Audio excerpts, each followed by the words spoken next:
ఇదేంటంటే water contamination. దానికి ఏంటంటే ఈ మురుగు కాలువ పక్కనే ఉంటున్న మోటారు దానికి మూత లేకపోవడం, ఇటీవల వచ్చిన వర్షాల కారణంగా కంటామినేటెడ్ వాటర్ దాంట్లో వెళ్ళడం వల్ల ఈ జరిగిందనే విషయం ప్రాథమికంగా తేలింది. దానికి జిల్లా కలెక్టర్ గారు వెంటనే స్పందించి వాటికి కావాల్సిన మూత వేయించడం, తర్వాత ఫిల్టర్లు కూడా లేకపోవడం. 5 సంవత్సరాలుగా నిర్వహణ లేకపోవడం ఒకటైతే, ఫిల్టర్లు లేవు. డైరెక్ట్గా బోర్ నుంచి నీళ్లు ఇళ్లకు చేరుతున్నాయి, ఫిల్టర్ కూడా లేదనమాట.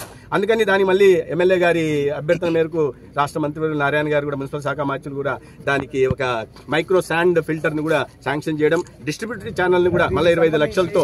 అధికారుల మీద నేను అదే చెప్పేది, సంబంధించిన అధికారులు ఇక్కడ ఏమి మృత్యువాత పడలేదు. అయితే ఏఎన్ఎం మొదట్లో వచ్చినప్పుడు ఆ ఆశా వర్కరు ఏఎన్ఎం ఎవరైతే ఉన్నారో ఆ గ్రామ పరిధిలో వాళ్ళు వెంటనే సంబంధిత వైద్య కానీ, ప్రైమరీ హెల్త్ సెంటర్లో ఉంటున్న మెడికల్ ఆఫీసర్ కానీ, లేదా ఆయుష్మాన్ ఆరోగ్య ఉంటున్న మిడ్ లెవెల్ హెల్త్ ప్రొఫెషనల్ కానీ, ప్రొవైడర్స్ కానీ చెప్పాల్సి ఉంది.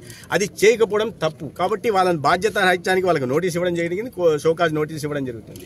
అయితే తెలిసిన వెంటనే మొత్తం జిల్లా యంత్రాంగం దగ్గర నుంచి రాష్ట్ర ఆరోగ్య శాఖ వరకు ప్రతి ఒక్కరు కూడా వచ్చి సహాయ కార్యక్రమాల్లో నాణ్యమైన వైద్యాన్ని అందించి అది మరింత ప్రబలకుండా జాగ్రత్తలు తీసుకునే ప్రయత్నం చేశారు. వైద్య ఆరోగ్య శాఖలో సిబ్బంది కొరత ఉంది. గతంలో చాలా గొప్పగా ఆర్భాటంగా ప్రకటించుకునేవారు గత ముఖ్యమంత్రి, 0 వేకెన్సీ పాలసీ తీసుకొచ్చామని.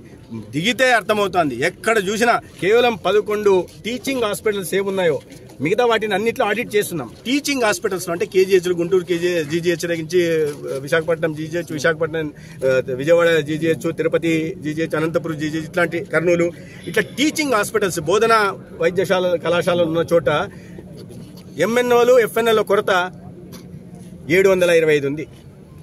నర్సింగ్ స్టాఫ్ కొరత 300 ఉంది. అదేవిధంగా డాక్టర్ల దగ్గర నుంచి ప్రతి చోట కొరత ఉంది. అంతెందుకు, ముఖ్యమంత్రి గారు చాలా గొప్పగా చెప్పుకుంటుంటారు, నేను కేంద్ర ప్రభుత్వం మంజూరు చేసింది, నేను మెడికల్ కాలేజ్ నిర్మిస్తున్నానని. పులివెందుల ఆయన సొంత నియోజకవర్గంలో ఆయన నిర్మించిన మెడికల్ కళాశాల ఏదైతే ఉందో సెకండ్ ఫేజ్ లో ఉన్న దానికి 48% సిబ్బంది కొరత ఉందని చెప్పి ఎన్ఎంసీ అనుమతి నిరాకరించింది.